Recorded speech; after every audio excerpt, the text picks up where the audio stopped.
Sayyidina Bilal bin Rabah itu ketika wafatnya Nabi, beliau tinggal di kota Madinah. Bilal bin Rabah, muadzinnya Nabi.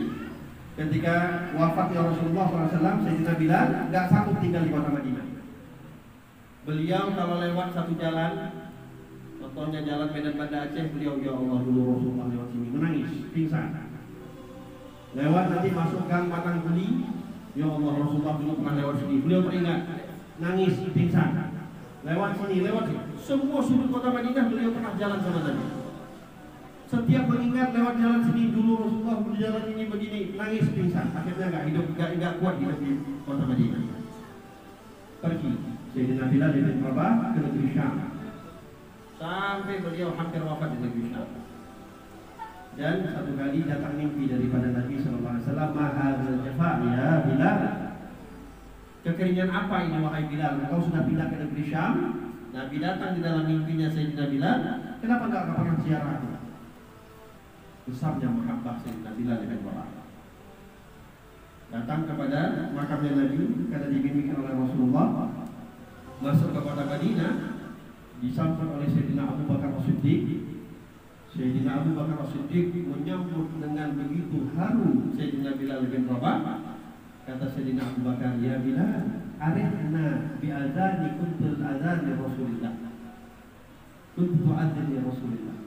Ya Bilal, hiburlah kami dengan azan sebagaimana engkau mengumandangkan suara azan ketika ada Rasulullah. Kata Sayyidina Bilal, azanku hanya khusus di zaman Nabi. Aku tak mampu lagi melakukan itu, apalagi di kota Madinah. Lewat Sayyidina Abu Bakar, jalan lagi Bilal mau menuju ke makamnya Nabi, jumpa Sayyidina Umar, diminta hal yang sama, diminta untuk azan, dan mau Sayyidina Bilal dengan cepat. Ditinggalkan Sayyidina Umar, subhanallah, sebelum sampai ke makamnya Nabi, jumpa dua orang anak kecil pemuda, Hasan dan Husain, Ibn Ali bin Abi Thalib wa Fatimah Zahra binti Rasulullah. Sayyidina Hasan bin Abu Husain sama meminta sama, karena memang Bilal ini terkenal dengan suara azannya di zaman Nabi. Kata Sayyidina Hasan dan Husain, ya Bilal, maukah engkau mengumandangkan azan sebagaimana engkau mengumandangkan di zaman kakek kami? Kata Sayyidina Bilal, wallah, sebelum kalian berdua, ada Abu Bakar dan Umar yang meminta, aku nggak mau. Tapi permintaan kalian aku tak bisa aku tolak. Aku takut nanti dipertanyakan oleh Nabi Muhammad, kenapa kau tolak permintaan cucunya Rasulullah.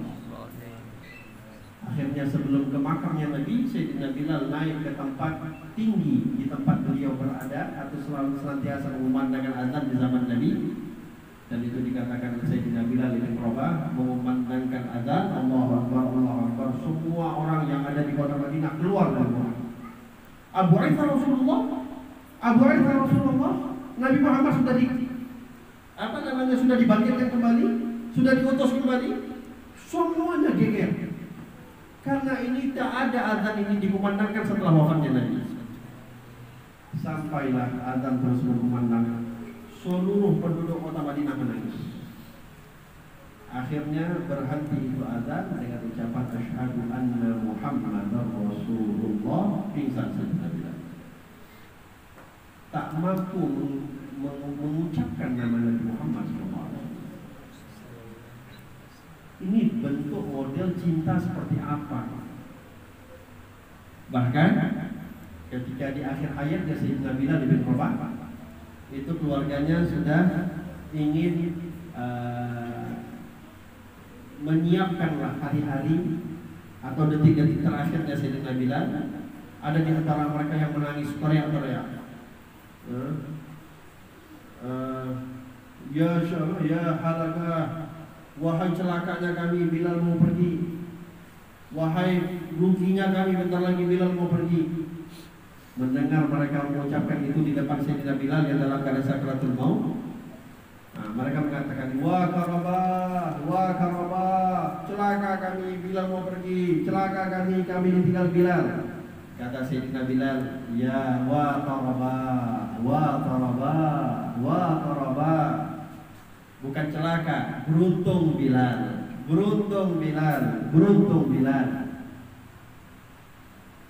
Gadan juga ahibbah, Muhammadan wa hizbah. Beruntung Bilal, kenapa? Besok Bilal akan berjumpa dengan kekasih. Siapa kekasihnya? Muhammad dan Hizbah. Nabi Muhammad dan pengikut Rasulullah SAW. Kematian bukan suatu hal yang mengkhawatirkan bagi mereka yang ditinggal mati oleh Nabi Muhammad. Justru kematian merupakan satu hal yang paling membahagiakan mereka setelah wafatnya Nabi Muhammad. Bahkan Sayyidah Fatimah Zahra ketika sakaratul mautnya Nabi Muhammad SAW itu berada di atas pangkuannya Sayyidah Aisyah. Datang Sayyidah Fatimah menghampiri ayahnya. Melihat Sayyidah Fatimah, Nabi Muhammad panggil Fatimah, datang ke sini. Dibisikin oleh Rasulullah beberapa kalimat di telinganya Sayyidah Fatimah. Sayyidah Aisyah mau mendengar, tapi karena bisikannya itu begitu pelan di telinganya Sayyidah Fatimah, Sayyidah Aisyah nggak bisa dengar.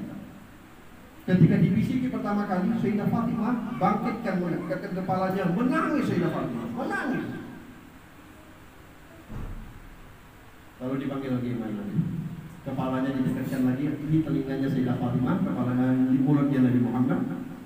Dibisikin yang kedua kali, diangkat kepalanya Sayyidah Fatimah, Sayyidah Fatimah tertawa sejadi-jadi, tersenyum bahagia sejadi-jadi. Sayyidah Aisyah, ini orang macam apa ini? Baru dipanggil nangis, dipanggil kedua kali, tiba-tiba tersenyum, lepas bahagia. Penasaran sama Siti Aisyah, apa yang dibilang oleh bapak? Kata Siti Fatimah, selagi masih ada ayah yang hidup gak akan aku sampaikan. Ini rahasia antara aku dan ayahnya. Akhirnya cerita wafat Nabi Muhammad SAW. Penasaran Siti Aisyah, tetap ditanya, dikejar-kejar Siti Fatimah. Ya Fatimah, apa yang dibisikkan oleh bapak? Akhirnya Siti Fatimah bilang, sekarang aku sampaikan. Pertama kali ketika aku dipanggil oleh Rasulullah, Rasulullah membisikkan ke telingaku. Rasulullah mengatakan, Fatimah, bentar lagi ayahmu akan wafat. Bentar lagi ayahmu akan menghadap kepada Allah Subhanahu wa Ta'ala. Menangis Siti Fatimah. Kenapa? Kekasihnya akan meninggalkan diri beliau. Ketika melihat menangis tersebut, dipanggil lagi. Siti Fatimah didekatkan. Rasulullah mengatakan, Fatimah, jangan bersedih, karena di antara keluargaku, engkau adalah orang yang paling cepat menyusul kewafatanku. Kalau ayah kita atau ibu kita bilang, nah, bentar lagi ibu wafat, nangis kita.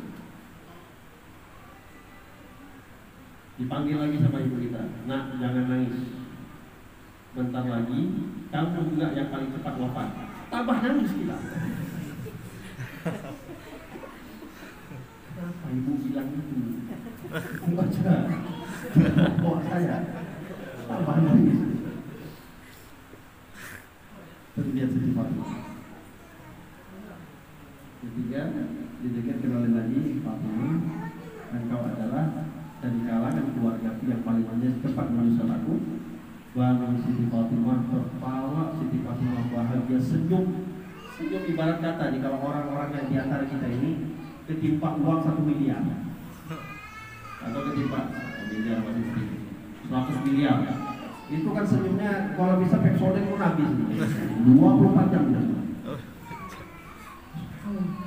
Apa yang membuat Siti Fatimah senyum? Mau wafat, dikabarkan akan cepat wafat.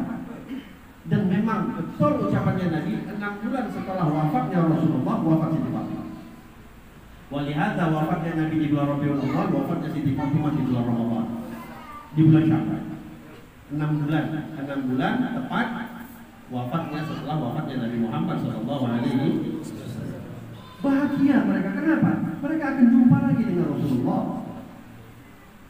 Oleh sebab itu, ini yang harus kita tanamkan. Yang di awal tadi saya katakan, hadirin, gak usah kita membanggakan banyaknya amal ibadah.